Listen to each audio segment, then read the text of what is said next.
rescue for 3 hours. Everybody was screaming and crying, and then we just sat there and prayed and hoped that it would all go down. It was up to my neck. It did that in like 5 seconds. Bodies in trees, bodies in the streets. From off that boat, I fell. It was in a construction site. I fell in the hole. He was in a coma, and he didn't wake up for 2 weeks, and then he died. The storm delivered by Hurricane Katrina to New Orleans and the United States Gulf Coast did more than destroy buildings and wash away communities. It forever changed the lives and minds of those that solely depend on others for their safety. These are just a few of the thoughts and experiences from the children of the storm.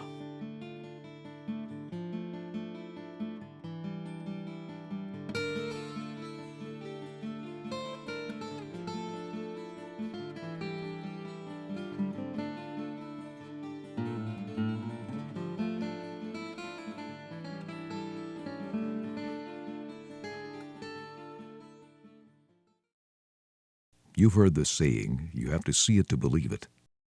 From news reporters to emergency personnel, this feeling is consistent. The first time seeing the wide Katrina devastation is overwhelming, especially through a child's eyes. We're seeing houses budged into other houses, cars into other cars, flip cars, telephone poles, and trees through houses. I would have never thought that a house could go a block from its original foundation.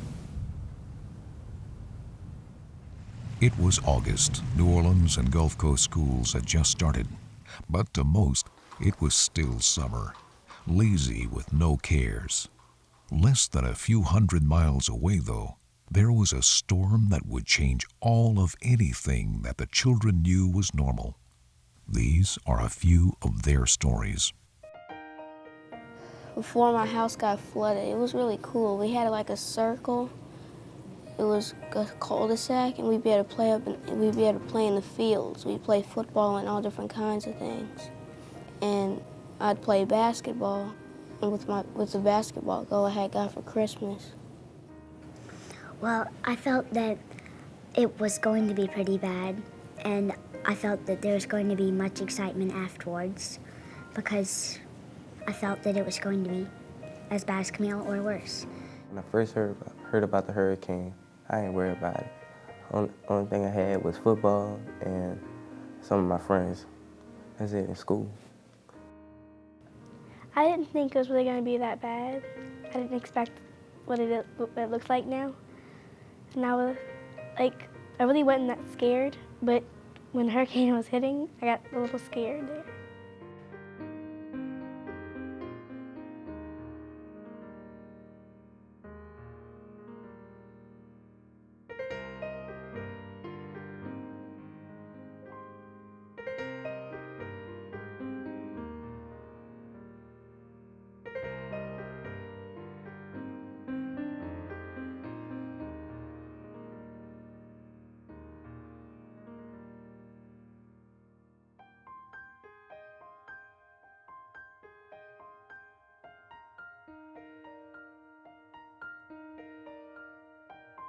I got worried once the storm started hitting, started shaking the house.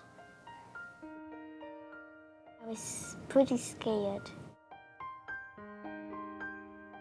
When we looked, they were like, no, that's a wall of water. I was like, whoa.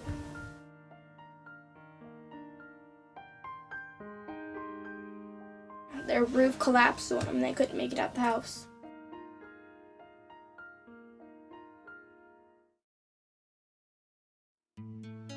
Summer 2005. It had been a hurricane season like no other. There was Cindy leaving Metro New Orleans without power. Then came Dennis, felling trees and power lines. They were bad hurricanes with some destruction. They were mostly inconvenient. But neither could match the wrath of Katrina.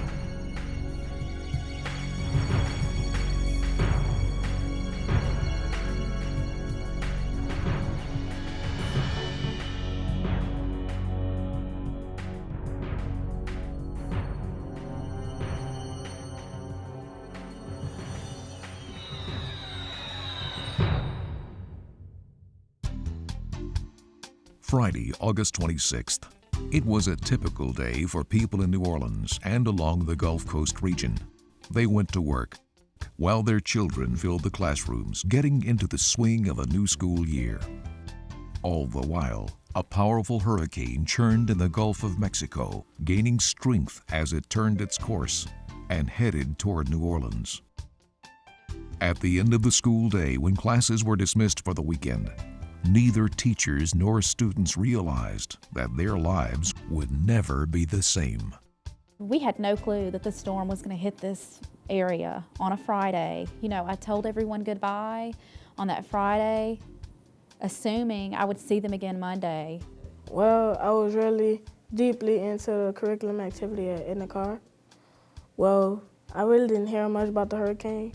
I just woke up one morning and my dad said, "Pack your stuff, Jonathan, a big hurricane's coming." My first reaction was, it's not going to be that serious. It initially hit, I think, in the Florida area. Normally when a hurricane hits land, it tends to weaken.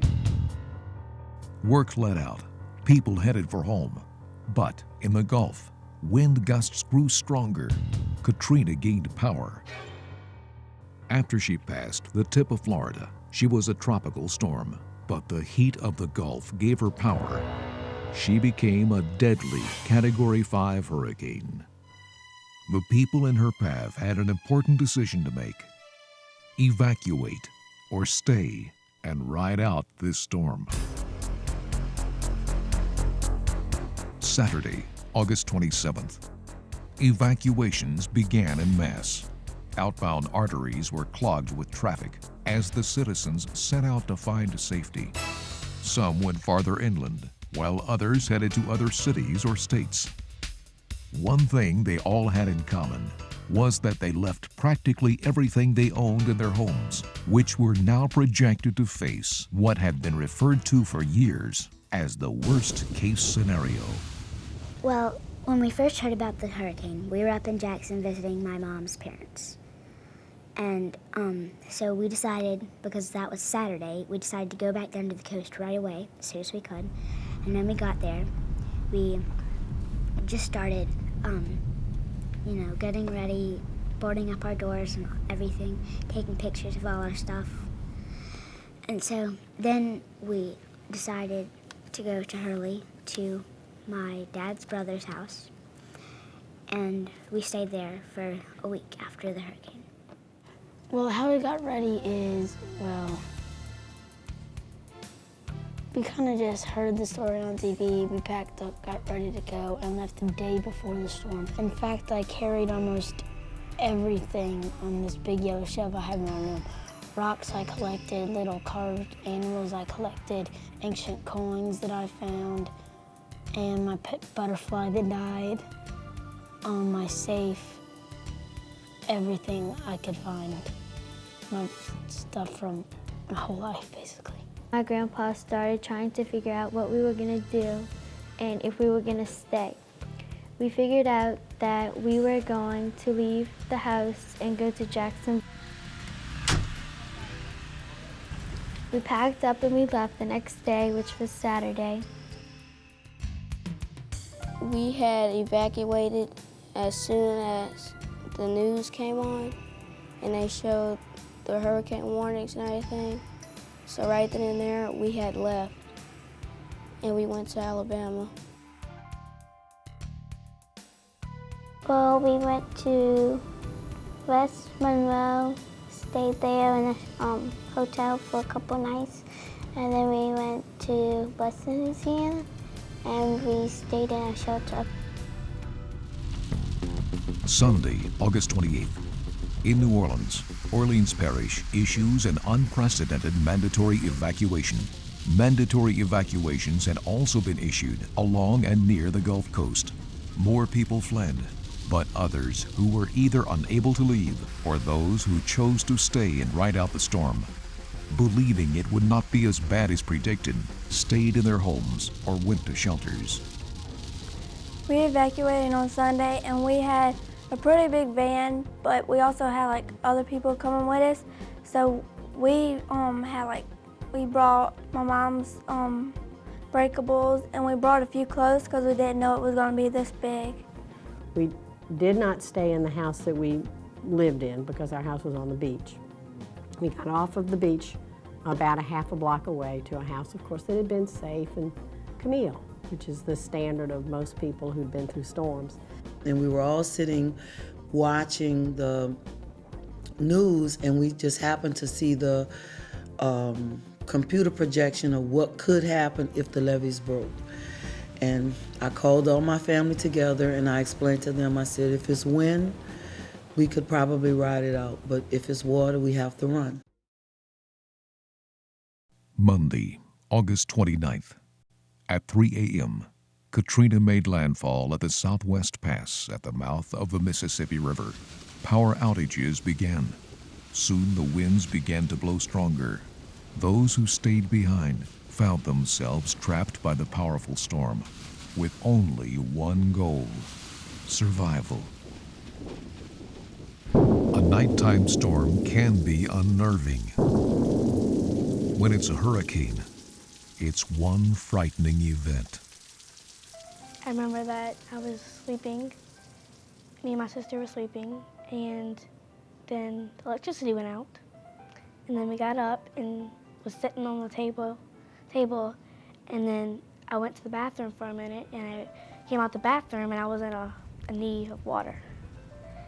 My knee was like covered with water, and I was like, what's going on here? And I looked outside, and the water was like already over the cars, and it was up to my neck.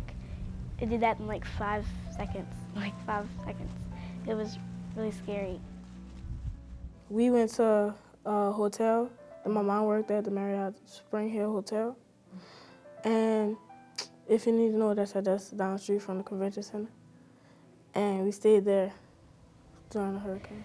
Then my stepdad, he carried me and my sister out to a boat, a shrimping boat, and we stayed on the boat for 2 hours. Had to ration for food. It was very hot. And water went out. It was very, very dark, especially when it was at night. So you had to watch where you're going with the flashlight. Well, we stayed in a house, 2-story house, by Victoria, in the corner of Victoria. And we decided to stay because we didn't want to leave the rest of our family behind. So we stayed with my grandma and them in a 2-story house. And like when the water and stuff came, we had to sit on the steps, sat on the steps. We rushed everybody upstairs, sat on the steps. Everybody was screaming and crying. And then we just sat there and prayed and hoped that it would all go down. The storm surge was so immense that in some areas of the Gulf Coast, it reached inland for 5 miles, traveling through the bayous and bays. The surge's waterline at Interstate 10 and State Route 43 almost reaches the top of the overpass. It's about 5 miles from the coast, but close to the back of the bay.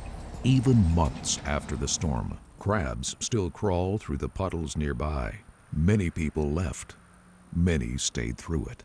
And I stayed here during the storm, which was very terrifying. We made sure I had my little battery-powered clock next to me so I could see what time it was, and I had a book and a flashlight. My dad was out on the couch, and my mom came in my room because her room has a lot of windows. It was very, very dark. Very, very loud and shaky.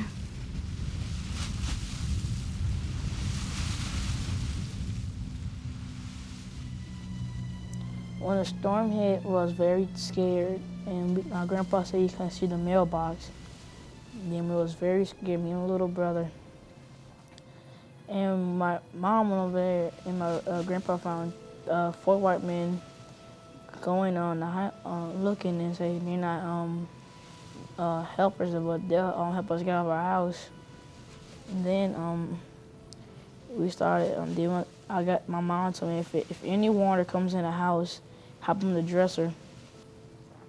And the water came in the house pouring fast. I jumped right on the dresser. My brother stayed in the bed until he got out. Then he jumped on the dresser too. Then we had to jump off and hop on the bed. And the jump, and this man at the carousel put me on a sofa pad, and then we couldn't stay in the house for too long because the water was rising higher and higher.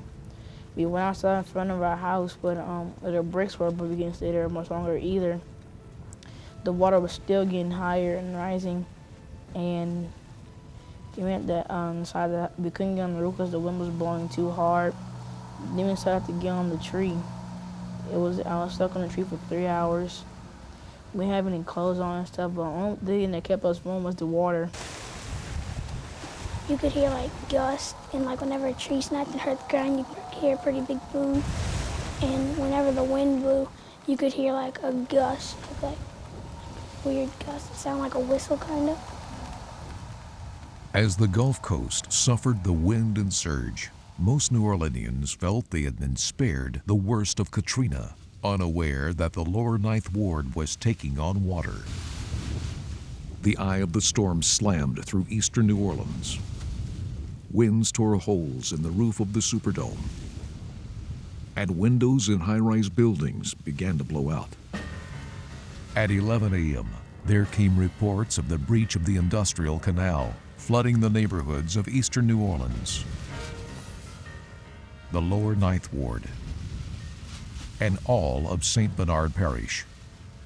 Later that day, the 17th Street Canal and the London Avenue levee gave way, flooding Lakeview, Mid-City, and Gentilly.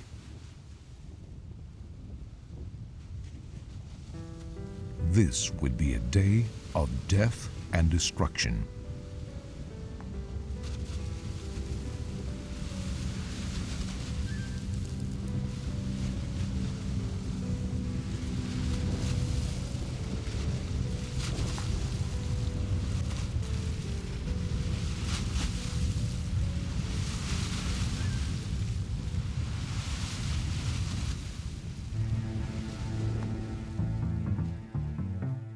When the hurricane came around, we set it in.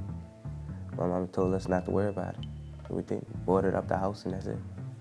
I got word once the storm started hitting, started shaking the house. The lights went out, water was off, gas was off, we cut off. We got flooded a day after Katrina. When the house flooded, I was with my friends, and we thought the water was gonna stop up to the steps. So when somebody came through and said that the water was gonna get up to like 10, 20 feet. So I got my stuff and I left. Before I left, my mama left to the Superdome. And she was on dialysis. She's been on dialysis for like, I forgot how long, around 6 years. And they shipped her off to Alexandria, I think. My friends, they left too before me. And my daddy stayed on the roof and he put the dogs on the roof with him. Him and his friends stayed up there and I went to the Superdome. The funny part about it is, I went to the Superdome on a box spring, a tire, and a cat with me. People were looting, right? And they went to Universal, and the box spring just started floating out. If they had the plastic on there and the box spring in there, you could float on it. And the tires, they float automatically. We found that out in a little while. From off that boat, I fell. It was in a construction site. I fell into the hole, and I had to get up on one of the boats and start swimming off. Because I fell off the bed started tipping over because they had too much water in it. It was almost over my head, almost. It was like 5.5 feet. I brought a crate with me, and the only thing I had in that crate was the key to my dog chain. That's the only thing I brought with me. That, I ain't had no change of clothes, no nothing. I was soaking wet in that for like 3 days. I done seen things normal people haven't seen. I found the dead body underneath the bridge while I was walking because I had dropped my shoes over the bridge, and I went all the way around. It was dark, it was pitch black. There was a dead body on the side of the bridge, and I heard the footsteps behind me. They had like black jackets on, so I wasn't gonna be the next one laying on the side of that boy. So I left. Before we got on the buses, we was like hot and sweaty, and from the military people, they started pointing guns and stuff, so it's kind of scary. They were like, all right, cool. From there, people started dropping like houseflies from the heat. They started catching heat stroke. And while we was in the Superdome, I think it was a gunshot I heard. It was the loudest thing we ever heard in your life. And then it echoed off the Superdome walls. It's kind of scary. And I was asleep with that. And I'll never forget that gunshot. It was horrific. I met my friends, the same ones that were living by my house. My friends, he started like having doubts about what's gonna happen. So, all right. So I was calming him down. I was just talking to him. So from there, we got on the buses. It was him, me, his grandmother, his cousins, his brother. The thing about it was, he was missing his mother. So I told him, I ain't got no mama, I ain't got no daddy, I ain't got no brothers. None of my pets was with me. So he felt a little better after that. Tuesday, August 30th. While the citizens of New Orleans fought to survive the flood, on the Gulf Coast, residents viewed the total devastation of their homes and their lives. The next day was very hot and wet and mucky. But I looked outside and I was very amazed at all the destruction. There was all this dirt and muck everywhere, a lot of debris. It had been flooded and this disgusting brownish greenish muck was in our house. And so when I was bored, I would usually try to help my mom and dad mop the muck. We had like 5 people, 5 families there with us, and they all lost their cars, so we had to walk. The next day we walked to see how everything was, and everything was destroyed and there was no cars. We turned a radio on that we had with us and listened to about New Orleans and stuff, how it was destroyed and the water was still coming up, and how everybody was on their roofs and stuff.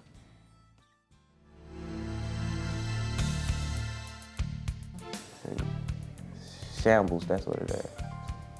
I don't know nothing about it no more. My whole neighborhood is empty, barren. Nobody will be there for a good little minute, good little while.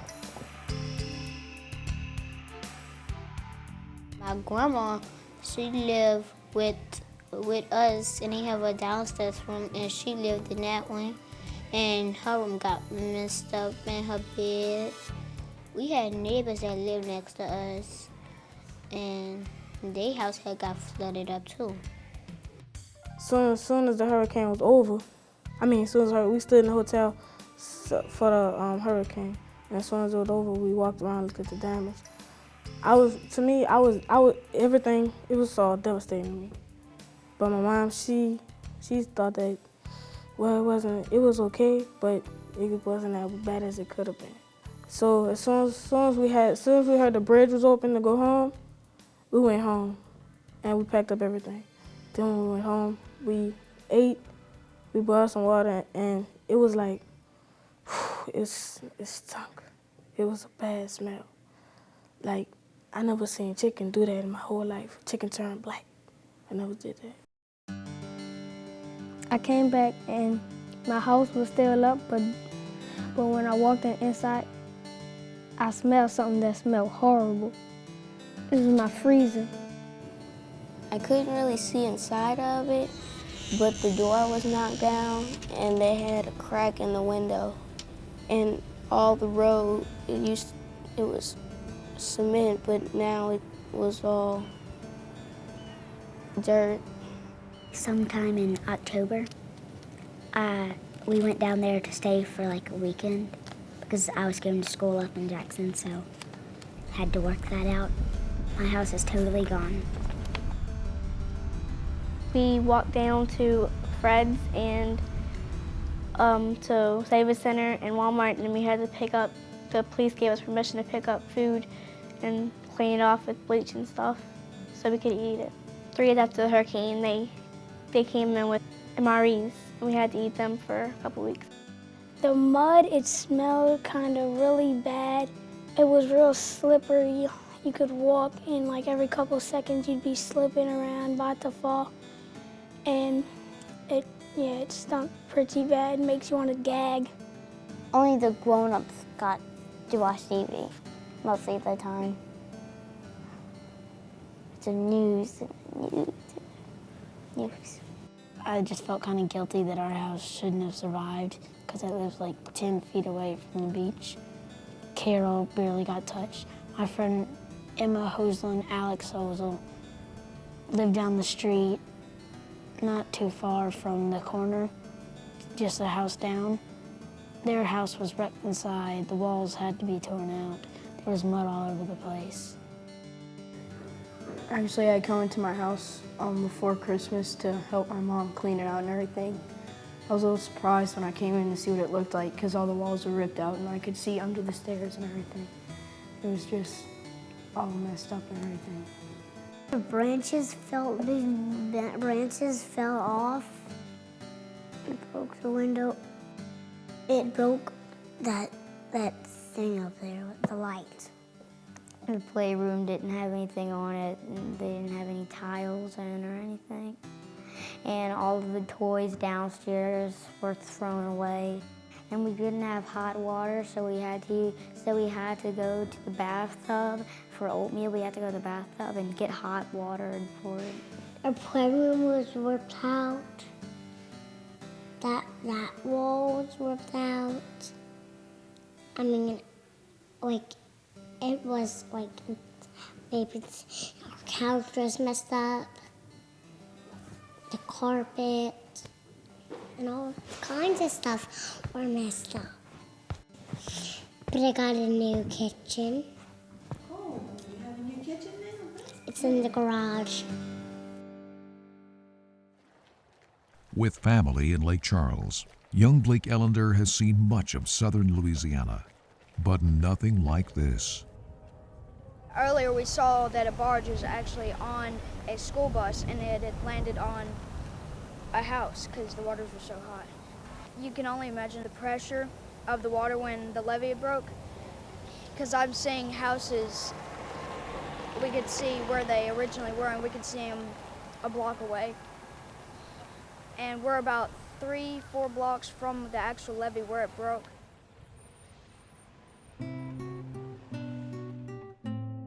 On every street of New Orleans and the Gulf Coast, there are 1,000 stories.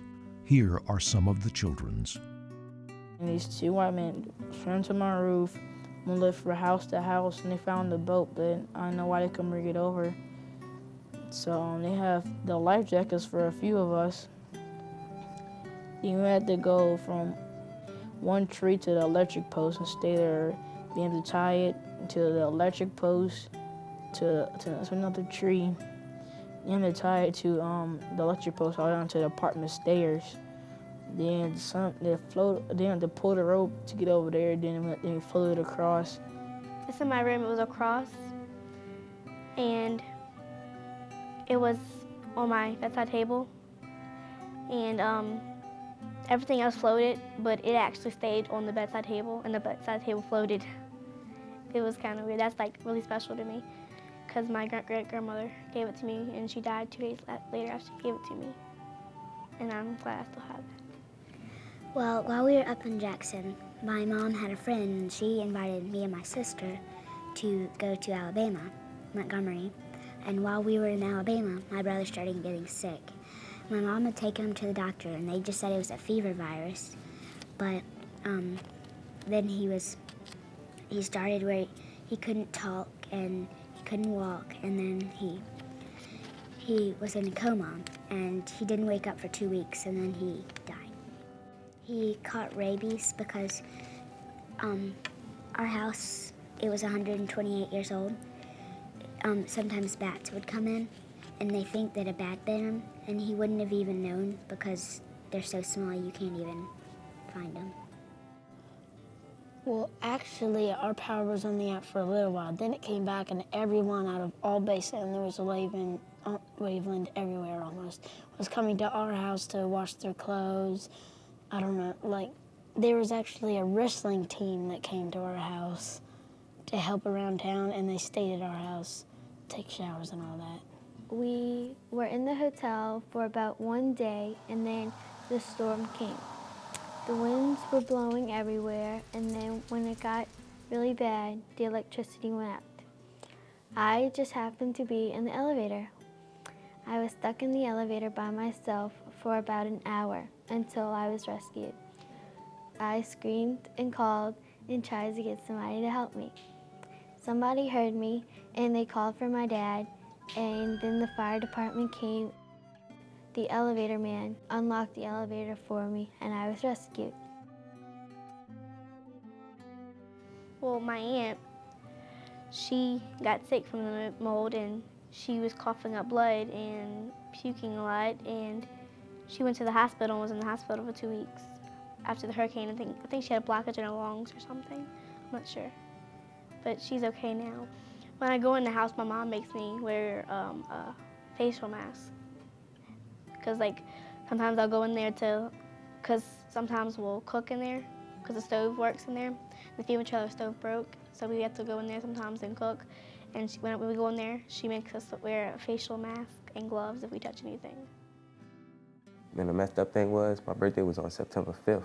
And when I left the Superdome and went to the Glory Day Center, they shipped me off to Chimney Rock Center in Texas. And I spent my birthday there by myself. It was on Labor Day too. We go to the new park, which I was there to help build it because the old one was completely demolished. My dad was there he was the mulch master. Me, my friend Pearson, all them, we were there to entertain the workers, I guess. Everyone from Bay Catholic, they were doing, I'd like to be in the number of the Saints Go Marching In. Yeah, and we would all go around with little tissues, waving around, singing. We had 2 cats that we had to leave when we were going because the cat carrier got ruined. He kept going under the house with all that mud, and cats licked themselves to bathe, so he kept eating it, and he died. I have a teacup chihuahua, and I have a chihuahua.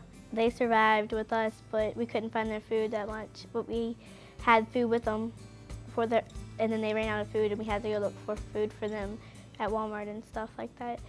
And my teacup chihuahua got sick, and he died from the mold and stuff a week after the hurricane.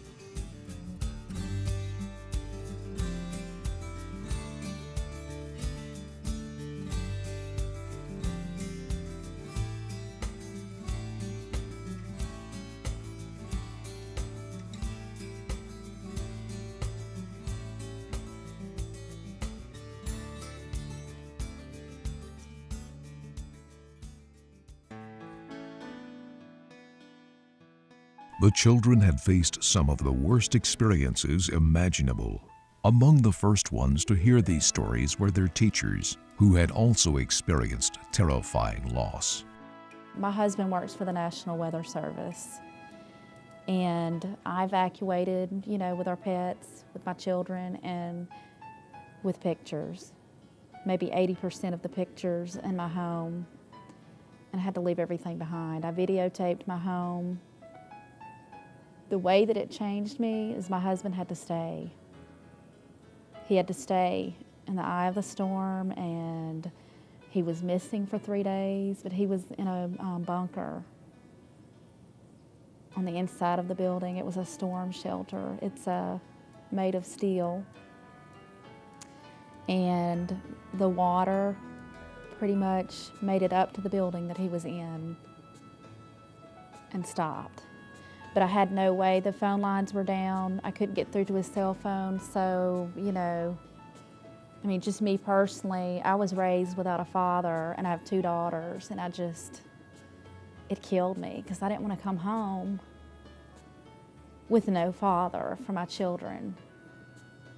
And when I saw, the 32-foot wall of water over past Christiana, I knew I didn't have a home. But I've said, and I've told several people this, yes, I have changed. Before, it was important to me. We lived in a nice neighborhood. I wanted my home to be presentable. I was very particular about things, but not anymore. I'm a changed person. I know what it's like, to be homeless pretty much. And I was afraid that I wouldn't have a husband, my children wouldn't have a father. So I have changed. The storm comes in. It is Monday morning. And at first it didn't seem as bad as any of the other hurricanes. But it went on and on and on and on. And it was later in the day, maybe somewhere around noonish, we noticed there was water. And the house we're staying in was 27 feet above sea level, which is pretty high in anybody's standard. So when it got knee-deep water, we thought, this is not good for anybody. And at one point, we weren't sure how high it was going to go. And so we sat on the countertops and just watched. And walked around. We actually opened the front door so the water could come in, and then we opened the back door to see if it would level off. And it did. It leveled off at about knee-deep. So around 5:30, I venture out with a friend, and so we walk over, and there's an Indian mound. You come out of the house we were in, you kind of go up this Indian mound, and you look out over. And I just never, the first impression I had was, I'm the first person to ever see Bay St. Louis. And I start walking towards my house, and I see my husband coming back towards me.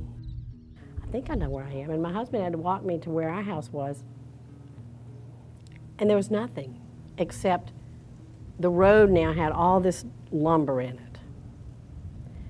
And that's where you had to stop walking because you couldn't go through there. It was blocked. And he said, this is where our house is. But it wasn't my house. Whatever debris that was, wasn't my house. But it washed through my property where my house was. And I guess my house must have acted as a funnel for when the water swished around and the breeze changed and sent it all back out. Because there wasn't anything left on my property except bricks. And I had a big 2-story house. And it wasn't just me. There was no house in the whole neighborhood. I'm looking around and there's like nothing here. And then I see these big trees. And if a hurricane could do this much damage to a hard building that's made out of concrete and stuff like that, then it's just hard to believe how it couldn't do anything to a tree. And they're just really pretty trees and stuff, and they're still here.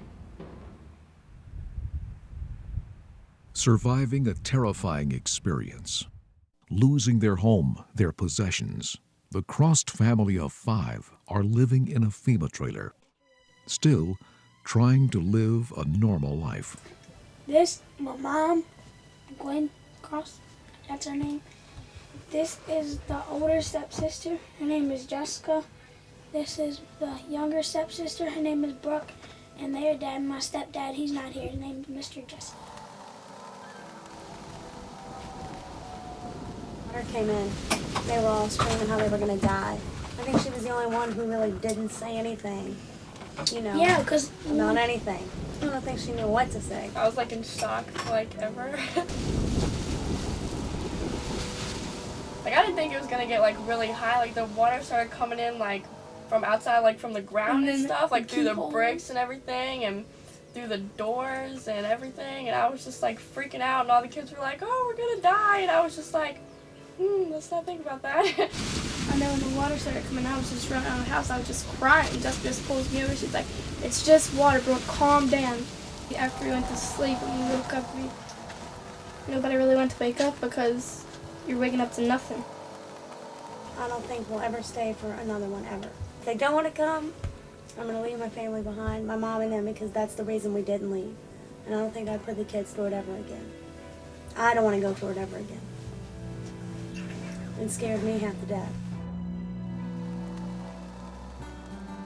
On the day that Hurricane Rita was pounding Texas and Louisiana, the Crossed family moved into their FEMA trailer, where they have lived since.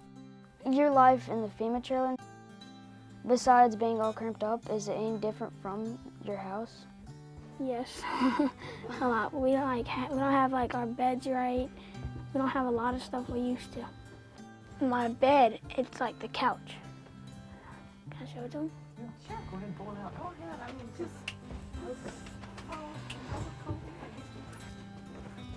Watch out, Play.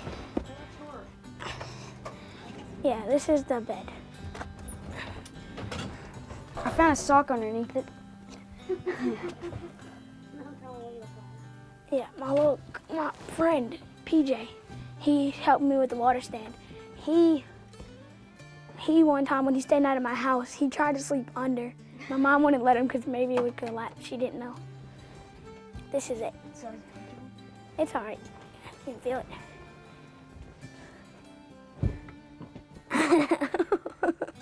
Yeah, them springs. I sleep on this side. Don't matter who's sleeping with me. I'm on this side. To my side. Where do your sisters and stuff sit? Sleep? They got a bedroom in here. This is where both of my stepsisters sleep. They just kind of use that for like a closet type thing. My youngest one, Brooke, she sleeps back here. And then the older one, Jessica, sleeps right here. Kind of have like a corner where everybody keeps pillows and stuff. And then the rest is just like all their space. I have one drawer, no, two. A little bathroom. Probably couldn't even get 2 people in there. It's all small. Master bedroom, which is in here. There's like all of my stepdad's clothes on that side. They're like piled up to the top. My mom's clothes, same way over here, really. And then they got like 2.5 because Play usually sleeps in here if he doesn't sleep under my bed. It's kind of comfortable. It's heated. It's real comfortable. All right, over here we got like our kitchen. We got Nesquik, all of our seasonings and stuff. Got the littlest sink you can imagine. And then we got the wannabe garbage can right here. It's just a garbage bag taped to some of the drawers where we keep our stuff in. No microwave, small. The oven, which some trailers, they don't have it, so we got lucky. We have the freezer. It's not that big. You stick like a hot packet case in there. It takes up almost the whole thing. We got the fridge. It's not very big either. You can fit we got some Cokes and some Gatorade. Can't fit a lot in. And if you close this too hard, it gets broke and you have to pull as hard as you can just to fix it. That's about it for the trailer. Living in a FEMA trailer with 5 people is cramped. A week would be tough. Imagine months. The stress level of everybody being under everybody's noses, I think it's getting worse. I know my attitude's getting worse. And I was thinking the other night, if it caught fire, we'd all die. By the time this thing's in flames, we wouldn't be able to get to the bedroom, get the kids woke, get them out, climb over Colby's bed. I don't think we'd have time to make it out if a fire broke out here. There's no way I could get everybody out the house to save them if a fire happened in the FEMA trailer.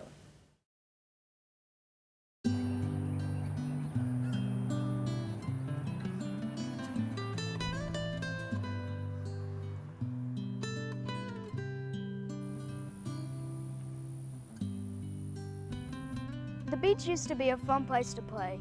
After Katrina hit, messing everything up and dumping debris in the water, it's not fun anymore.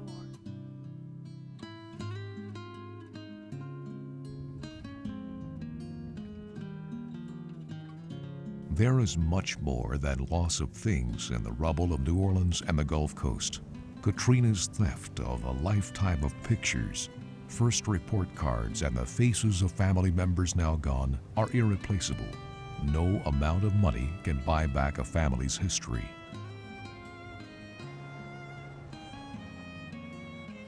The floodwaters of New Orleans went down and the Gulf Coast dried, revealing treasures once held dear by the children.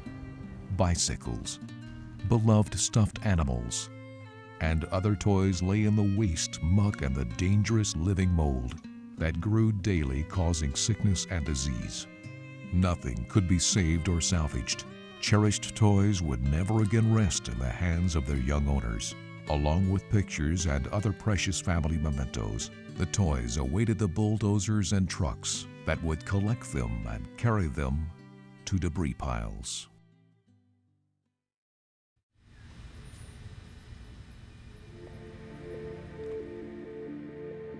After the storm, the children began to come home, looking forward to returning to school.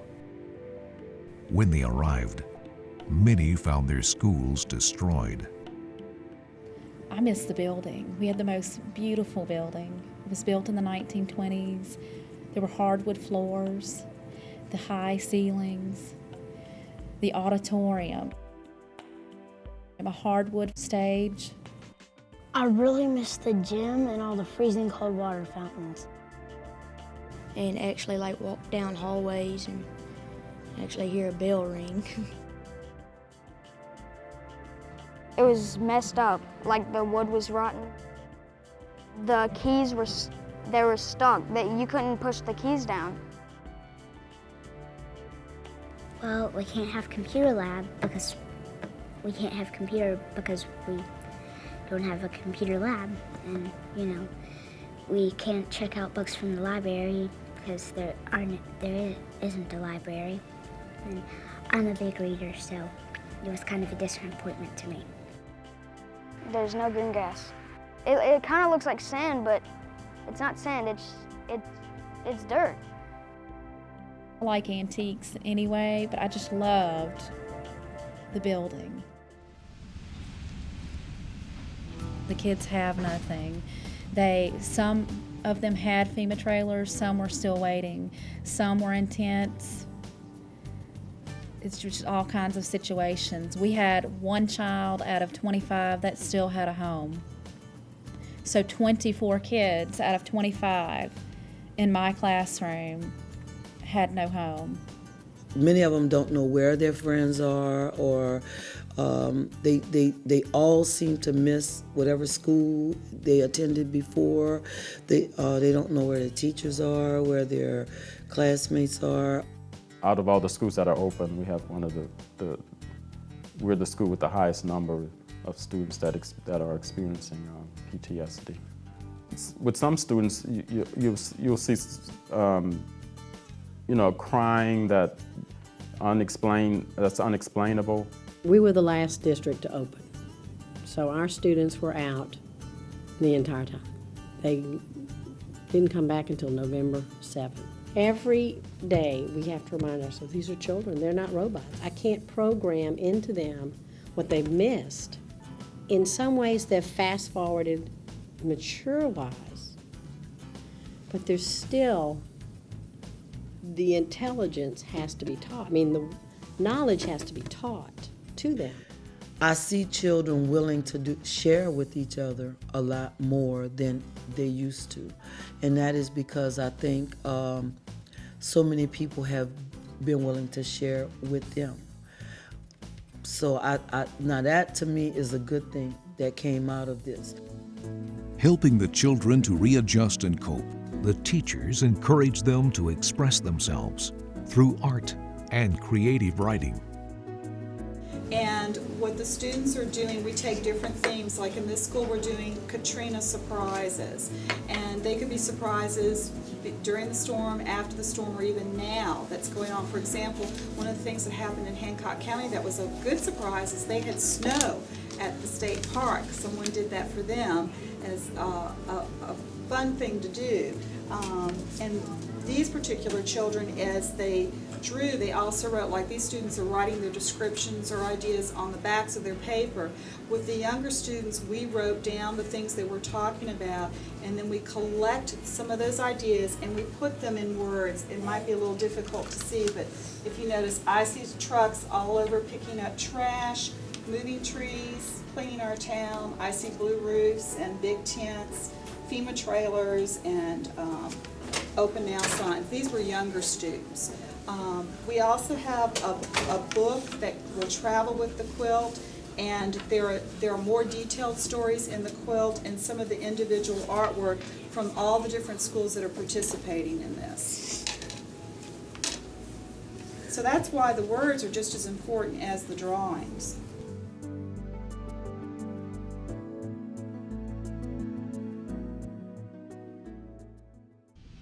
Among the debris, the hardship, and upset lives, the kid inside the kid survives. Any blackberries? Yeah, they're good. You just gotta get them when they're nice and ripe. You Do you wash think them they're, off, yeah? and then they're just good. Like you just stick them in your mouth. It's good. Oh Are yeah. they good enough to eat? Do we have to wash them? We have to wash them, but yeah, they're good. Yeah, see? I want to try these. They're good. It's fun. Now that's a little one. Wait for that one to grow. Do they like start out red and then go purple, or what? They start out green, see, and then they get like big and green, yeah, and then they get bigger and red, and then to black, and that's when you can eat them finally. Blackberry bush. Yeah, there was a lot more before that little storm came last night. Whoa. Yeah, there's one. Huh? There's one. Oh yeah. Oh yeah, that's a good one. It's Yeah. hard. If it don't fall apart, it's good. Here's one, but I bet it's gonna fall apart. Yep. That one's not even good. It's like greenish. Got too wet. We gotta go in the trailer and wash them. So shall we go? Sure. All right, let's go. Oh, my shoe almost sunk in. All right, let's go wash the blackberries. I just gotta get them wet. And then they're just good. Yellow takes like a little thing. It's like hard, but it's still good. Oh, it's so good. It's sweet. Yeah.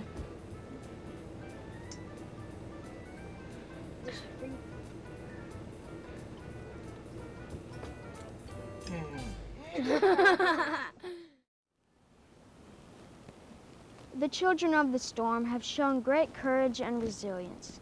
Despite all they've gone through, they've been able to adjust to the worst of circumstances and carry on. I always have faith. Can you lose faith? Without faith, there is no hope.